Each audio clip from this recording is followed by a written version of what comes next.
Hi friends, welcome to the story spot. ఇవాళ పిచ్చుక ఏనుగు కథ విందాం. ఒక అరణ్యంలో ఒక పెద్ద చెట్టు కొమ్మ మీద గూడు కట్టుకొని ఒక పిచ్చుకల జంట నివసిస్తూ ఉండేది. ఆడపిచ్చుక అప్పుడే గుడ్లు పెట్టింది. ఆ మర్నాడు ఒక ఏనుగు అటుగా పోతూ మధ్యాహ్నపు ఎండకు తట్టుకోలేక ఆ చెట్టు నీడన నిలిచి ఆకతాయితనం కొద్దీ చెట్టు కొమ్మ విరిచింది. ఆ కొమ్మ మీదనే ఉన్న పిచ్చుకల గూడు, దానిలో గుడ్లన్నీ కింద పడి పగిలిపోయాయి.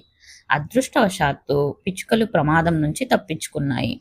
గుడ్లు పగిలినందుకు ఆడపిచ్చుక మహా షోకిచ్చింది. దాని ఏడుపు విని పొరుగున ఉంటున్న దాని స్నేహితురాలు వడ్రంగి పిట్ట వచ్చి దాని బాధకు కారణం తెలుసుకొని దాన్ని ఓదార్చి ఆ ఏనుగుపై ప్రతీకారం తీర్చుకోవాలి అని అన్నది. దానికి ఆడపిచ్చుక, ఈ ఏనుగు కేవలం పొగరుబోతుదనంతో నా బిడ్డల ప్రాణాలు తీసింది. ఈ రాకాసి ఏనుగును చంపే ఉపాయం ఆలోచించు అన్నది. మనకు ఆపత్ సమయంలో ఆదుకున్నవాడే మిత్రుడు. కలిగిన వేళ అందరూ మిత్రులే. కలిసి రాని కాలంలో అండగా నిలిచిన వాడే హితుడు. వీణారవం అనే నా తుమ్మెద స్నేహితురాలిని తెస్తాను. ఏనుగును చంపే మార్గం అది చెబుతుంది అన్నది వడ్రంగి పిట్ట. ఆడపిచ్చుక వడ్రంగి పిట్ట కలిసి తుమ్మెద వద్దకు వెళ్ళి జరిగిన అన్యాయం చెప్పి ఏనుగును చంపే ఉపాయం నువ్వు చెప్పాలి అన్నాయి. అప్పుడు ఆ తుమ్మెద, అయ్యో, ఈమెకి ఇంత కష్టం కలిగిందా? మేఘదూత అనే కప్ప నాకు మంచి స్నేహితుడు, అతనిని కూడా ఒకసారి అడుగుదాం అన్నది తుమ్మెద. పిచ్చుక, వడ్రంగి పిట్ట, తుమ్మెద కలిసి కప్ప దగ్గరకు వెళ్ళి తమ బాధను చెప్పాయి.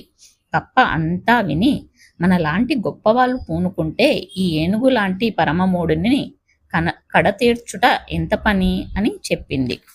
తుమ్మెద, నువ్వు జంకారం చేస్తూ వెళ్ళి ఏనుగు కళ్ళ ముందు ఎగురుతూ కుట్టడానికి ప్రయత్నం చెయ్యి.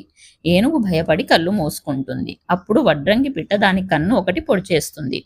ఏనుగు కంగారు పడి రెండో కన్ను కూడా మూసుకొని పరిగెత్తనారంభిస్తుంది. అప్పుడు వడ్రంగి పిట్ట దాని వెంటపడి రెండో కన్ను కూడా పొడిచేస్తుంది.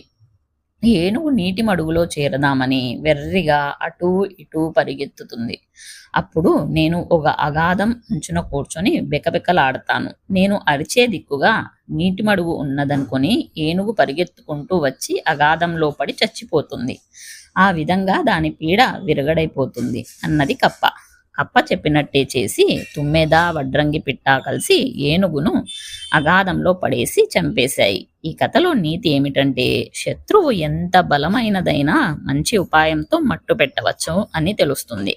ఇంకో మంచి కథతో మళ్ళీ కలుద్దాం. Thank you.